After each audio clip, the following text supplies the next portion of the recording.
اعوذ باللہ من الشیطان الرجیم، بسم اللہ الرحمن الرحیم۔ السلام علیکم۔ مضمون کے اہم نکات کا جائزہ لینے کے بعد ہم دیکھتے ہیں کہ مضمون کو لکھنے کا طریقہ کیا ہے۔ تو ہمارا جو آج کا عنوان ہے وہ ہے یوم آزادی، یعنی کہ جو ہمارا مضمون کا عنوان ہے یوم آزادی ہے۔ تو اس میں ہم دیکھتے ہیں کہ 14 اگست یعنی کہ قیام پاکستان کی کہانی کیا ہے، یعنی کہ سب سے پہلے تو آپ دیکھتے ہیں کہ اس کا پس منظر کیا ہے۔ تو برصغیر جو ہے وہ برصغیر پر انگریزوں کی حکومت تھی۔ یہ حکومت انہوں نے مسلمانوں سے چھینی تھی، یعنی کہ برصغیر پر پہلے مسلمان تھے، حکومت کرتے تھے، لیکن انگریزوں نے مسلمانوں سے جو ہے وہ ان کا تخت و تاج چھین لیا تھا۔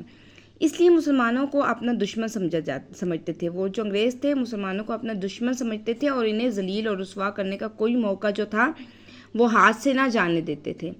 ہندو خوش آمدی بھی انگریز کے دل میں مسلم دشمنی کے جذبات کو ہوا دے رہا تھا، یعنی کہ جو ہندو تھے وہ بھی جو ہے انگریز کے دل میں مسلمانوں کے ساتھ دشمنی کے جذبات کو ہوا دے رہا تھا۔ انگریز کا حکومت پر قبضہ تھا تو ہندوؤں کا دفاتر پر، یعنی کہ انگریز کا حکومت پر قبضہ تھا تو ہندو جو تھے وہ دفاتر پر قبضہ کر کے بیٹھے تھے۔ وہ کسی مسلمان کو آفیسری تک پہنچنے ہی نہ دیتے تھے۔ ہندو ہر طرف قابض تھے اور وہ مسلمانوں کو آفیسری تک نہیں پہنچنے دیتے تھے۔ دراصل ہندوؤں کا منصوبہ تھا کہ وہ انگریزوں کے چلے جانے کے بعد پورے برصغیر کا حاکم بنیں گے اور مسلمانوں کو پیس کر رکھ دیں گے۔ تو ہندوؤں کا بھی یہی منصوبہ تھا کہ جب برصغیر جو ہے وہ چھوڑ دیں گے انگریز تو ہم مسلمانوں کو اپنا غلام بنا لیں گے اور انہیں پیس کر رکھ دیں گے اور اسلام کا نام ہی ختم کر دیں گے۔ تو اس نازک دور میں اللہ نے مسلمانوں کی رہنمائی کے لیے بہت سارے لیڈرز پیدا کیے۔ اور ان لیڈر میں کون تھا؟ قائد اعظم تھے، سر سید احمد خان تھے، علامہ محمد اقبال تھے اور بہت سے لیڈر تھے جنہوں نے مسلمانوں کے اندر آزادی کی شمع روشن کی۔ اور اس سلسلے میں بہت سے شعراء نے بھی بہت اہم کردار ادا کیا، جنہوں نے وطن کے لیے جو ہے وہ شاعری لکھی، آزادی ان کے اندر جذبہ آزادی ابھارا۔ اب ہم پس منظر دیکھنے کے بعد اہمیت دیکھتے ہیں کہ یوم آزادی کی اہمیت کیا ہے۔ 14 اگست کو اہل پاکستان ہر سال اپنی آزادی کی سالگرہ مناتے ہیں، یعنی کہ جو 14 اگست ہے وہ ہر سال بڑے جوش و خروش سے منایا جاتا ہے۔ یہ دن جدوجہد آزادی کی یاد میں ہمارے ذہنوں کو آزادی کی یاد ہمارے ذہنوں میں تازہ کر دیتا ہے، یعنی کہ یہ کس طرح سے مسلمانوں نے آزادی حاصل کی تھی اس دن کی یاد کو ہمارے ذہنوں میں تازہ کرتا ہے۔ دنیا کی وہ تمام قومیں جو ماضی میں غلامی اور غلامی کا شکار ہوئی تھیں اپنے یوم آزادی کو بڑے اہتمام اور شان و شوکت سے مناتی ہیں۔ تو وہ قومیں جنہوں نے غلامی کی تھی یا جنہوں نے مشکلات کا سامنا کیا تھا، انہوں نے جب آزادی حاصل کی تو وہ تمام قومیں جو ہیں اپنا یوم آزادی بڑے جوش و خروش سے مناتے ہیں۔ تو یہ ہے ہماری آزادی کی اہمیت۔ اب دیکھتے ہیں علامہ اقبال اور تصور پاکستان۔ علامہ اقبال نے یوم آزادی میں کیا کردار ادا کیا؟ پاکستان کا تصور سب سے پہلے علامہ اقبال نے 1930 میں آل انڈیا مسلم لیگ کے سالانہ اجلاس میں جو الہ آباد میں ہوا پیش کیا۔ آپ نے اپنے خطبے میں فرمایا، مسلمان اور ہندو دو الگ قومیں ہیں جن میں اب تک نہ اتحاد ہوا ہے اور نہ ہوگا۔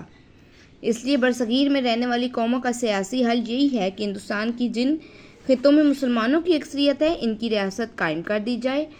علامہ اقبال اس اعلان پر ہندو بہت بگڑے اور اس شاعر کا خواب کہہ کر ہنسی اڑاتے تھے، یعنی کہ علامہ اقبال نے 1930 میں آل انڈیا مسلم لیگ کے جو سالانہ اجلاس ہوا تھا اس میں یہ مسلمانوں کو یہ اس سے باور کروایا کہ جو ہندو اور مسلمان ہیں وہ دو الگ قومیں ہیں۔ تو ظاہر ہے یہ الگ قومیں ہیں تو ان کے مذہب اور ان کا عقیدہ بھی الگ ہے، تو یہ دو قومیں جو ہیں وہ اکٹھی نہیں رہ سکتی، نہ ان میں اتحاد تھا اور نہ ہی آگے ہوگا۔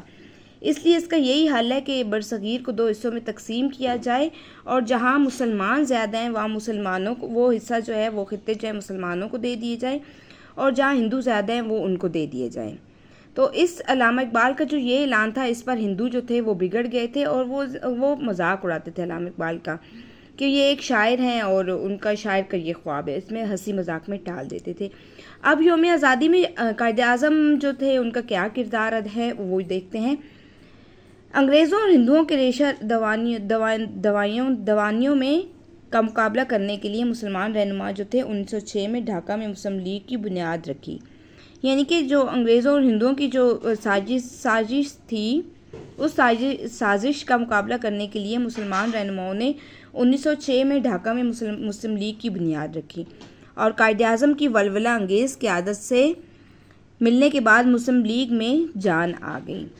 چنانچہ آپ کی زیر قیادت ہندوستان کا مسلمان اب بیدار ہو چکا تھا۔ تو قائد اعظم نے کیا کیا تھا؟ مسلمانوں کو بیدار کیا تھا۔ علامہ اقبال نے جو خواب دیکھا تھا، قائد اعظم نے مسلمانوں کو بیدار کیا کہ انہیں اپنا الگ وطن حاصل کرنا ہے۔ کروڑ مسلمانوں کو آزادی کی منزل دکھا دی، یعنی کہ بہت سے مسلمان تھے وہ جو جاگ گئے تھے، جن کو آزادی کی منزل دکھا دی تھی۔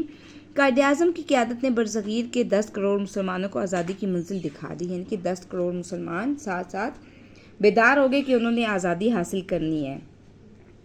اب دیکھتے ہیں کہ آزاد ملک کا قیام جو ہے وہ کب قیام میں آیا اور اس کا پس منظر کیا ہے۔ قائد اعظم مسلم لیگ کو منظم کرتے رہے۔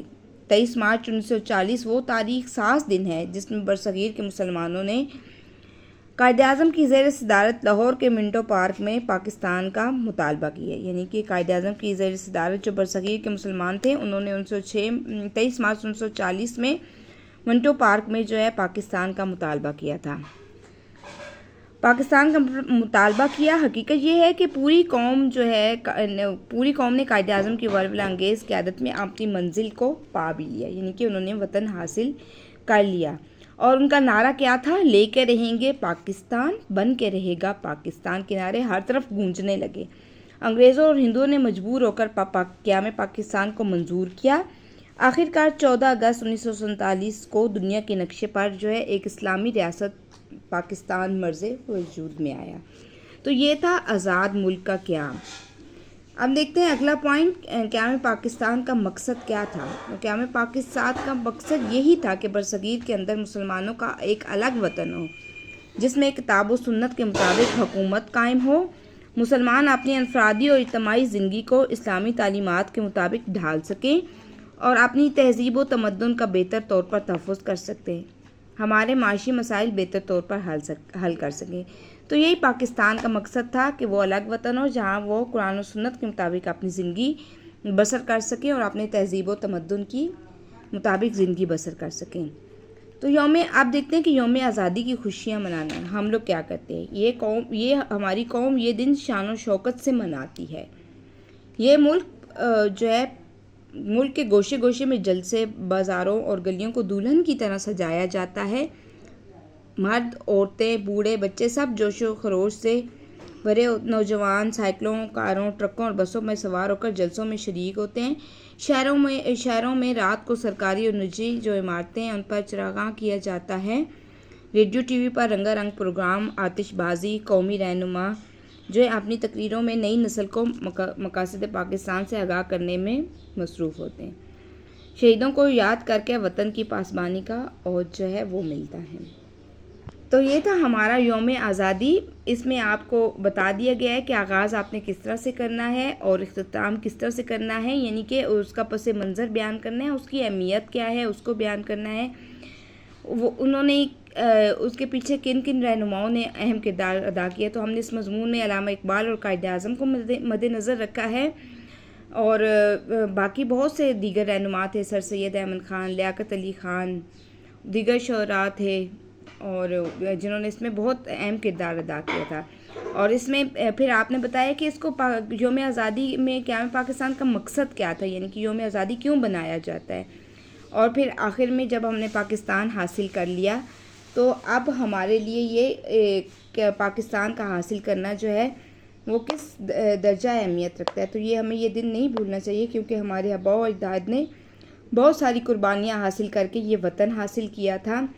تو ہمیں ان کی قربانیوں کو رائیگاں نہیں کرنا چاہیے، بلکہ ہمیں خود جو ہے اب وطن پاکستان کی حفاظت کرنی ہے، اور یہ صرف ایک بندے کی یا فوج کی ذمہ داری نہیں ہے، یہ بلکہ ہر فرد کو لائلٹی کے ساتھ، اپنی پوری دیانتداری کے ساتھ جو ہے انفرادی سطح پر کام کرنا چاہیے، جو پھر وہ اجتماعی کام بن جاتا ہے۔ تو پاکستان کی حفاظت کی ذمہ داری جو ہے وہ ہماری ہے۔ اللہ پاک ہمارے ملک پاکستان کو ہمیشہ قائم و دائم رکھے اور ہم یوم آزادی پورے جوش و خروش سے مناتے رہیں۔ آمین۔ اللہ حافظ۔